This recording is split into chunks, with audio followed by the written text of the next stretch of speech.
안녕하십니까? 배팅 부동산 요역지와 승역지 어떤 땅을 선택할까요? 지역권은 답이 아니다. 진행하도록 하겠습니다. 자, 도로 옆에 붙어 있는 파란색 땅이 있는데 지분 물건입니다. 2분의 1씩 두 사람이 소유하고 있는데 이것을 두 필지로 쪼갠다고 생각을 해보면 가장 공평한 방식은 이런 방식이 될 것 같습니다. 둘 다 똑같이 도로를 끼고 있고 면적도 똑같으면 공평한 것이라고 봅니다. 그렇지만 이렇게 분할을 하면 간단하겠지만 그 땅 모양이 좀 훼손돼서 가치가 떨어질 수가 있겠지요. 그럴 경우에는 이렇게 분할을 하는 것이 저는 맞다고 봅니다. 파란색 땅은 도로를 바로 접하고 있는 것이고 그래서 좋은 땅이고, 노란색 땅은 도로를 간접적으로 접하고 있으나 땅이 좀 넓기 때문에 그런 점에서 또 노란색 땅에 이점이 있는 것이고, 그래서 이렇게 그 측량을 좀 하고 이런 제반 비용이 좀 많이 들어가더라도 이런 식으로 땅을 분할하는 것이 맞지 않는가? 저는 그렇게 봅니다. 또는 이렇게 했을 때 땅 차이가 너무 난다. 그래서 파란색 땅 주인이 좀 억울하다. 그래서 노란색 땅 주인하고 바꿀래. 그래도 나 안 바꿀란다. 뭐 이런 상황이 오면 차선책으로 이렇게는 될 것 같습니다. 그러니까 완전히 그 파란색 땅 남쪽에 있는 땅을 노란색 땅으로 주지 말고 아예 도로로 이 지번을 바꿔서 그 필지만 도로대장에 아예 등록을 해버리면 파란색 땅 입장에서는 도로를 두 개를 끼고 있으니까 아주 좋아지고, 그 다음에 노란색 땅 입장에서는 도로와 완전히 붙어 있으니까 땅 가치도 크게 훼손되지 않고 좋을 것 같습니다. 그런데 이렇게 도로로 필지 분할을 하려면 개발행위 허가가 수반돼야 되기 때문에 노란색 땅에 주택을 지을 때만 이런 식으로 필지 분할이 일반적으로 될 것 같습니다. 그래서 만약에 투자용으로 그냥 노란색 땅을 사둔다라고 하면 이렇게는 잘 안 되겠죠. 그래서 많이들 하는 방식이 아주 흔한 방식은 아니지만 그 요역지와 승역지를 등기에 등록하는 방식을 택합니다. 그러니까 지금 파란색 땅, 노란색 땅 면적은 같고 그러니까 빨간색 부분이 파란색 땅에 속하는 거죠.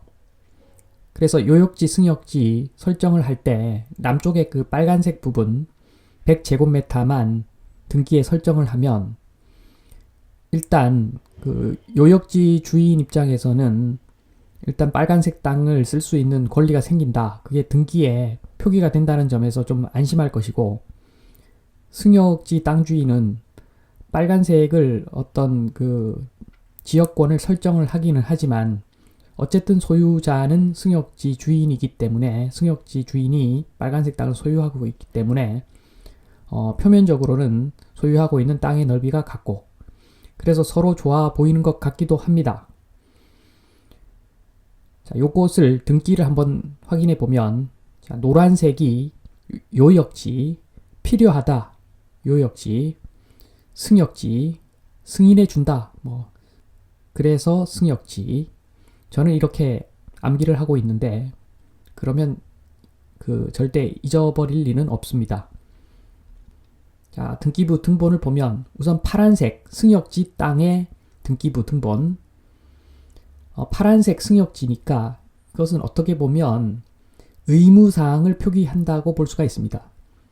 승역지 땅 주인의 의무사항. 중요한 것은 그 접수일이 2021년 4월 1일 뭐 이런 식으로, 등기 원인은 그 이전이 되겠지요. 설정 계약을 해서 4월 1일 날 그 접수를 하게 되면 이 4월 1일을 기준으로 해서 뭐 선순위가 될 수도 있고 후순위가 될 수도 있고 그렇게 되는 겁니다. 그리고 권리자 및 기타 사항을 보면 이제 요역지가 표기되어 있는 거죠. 그러니까 요역지에 해당하는 34번지 땅은 통행할 수 있는 권리가 있는 것이지요. 범위는 남쪽 100제곱미터. 자, 다음으로는 그 노란색 요역지 등기부 등본을 봅니다. 그러면 요역지 등기부 등본에는 권리가 표시되어 있는 거죠. 그래서 승역지가 33번지 땅이고 통행을 위해서 남쪽 100제곱미터를 통행할 수 있다. 이렇게 그 권리를 적어 놓습니다. 그러니까 지역권을 설정을 하게 되면 기본적으로 승역지의 지역권을 설정을 하게 되면 요역지는 자동적으로 그 지역권이 표기가 되는 거죠.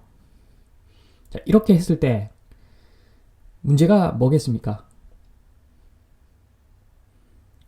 그러니까 첫 번째로 승역지의 문제를 한번 살펴보면 이렇게 등기에 지역권이 설정되어 있다면 대출을 받을 때 담보 가치가 하락하는 요인이 됩니다. 그래서 2억을 융자받을 수 있는데 지역권 때문에 1억 5천만 융자받을 수 있고 뭐 이런 식인 거죠. 그러니까 한마디로 지역권을 설정을 해주면 승역지의 땅 가치는 그만큼 조금이라도 하락하게 되어 있는 것이 당연한 결과입니다.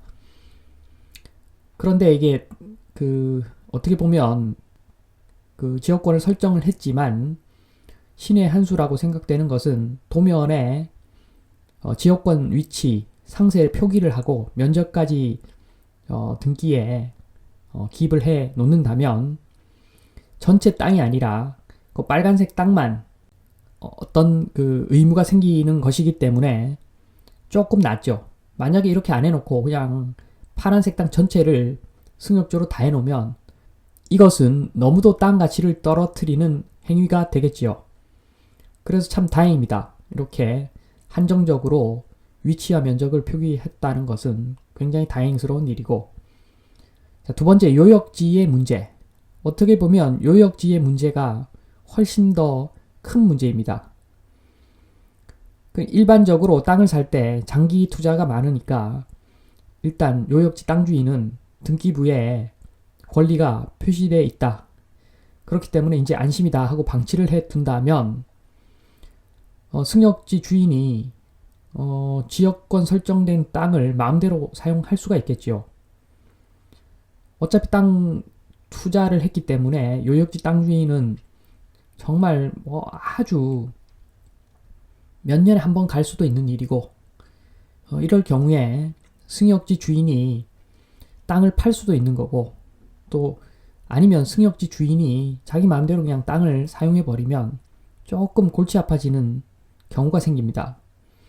그러니까 농작물이나 나무를 심거나 그런 용도로 야적장으로 활용하고 뭐 이 정도는 양반인데 건축물을 설치하거나 아니면은 철거가 어려운 어떤 구조물을 설치를 한다면 굉장히 깝깝해지고, 그리고 또 그 승역지 주인으로서는 또 할 말도 있는 것이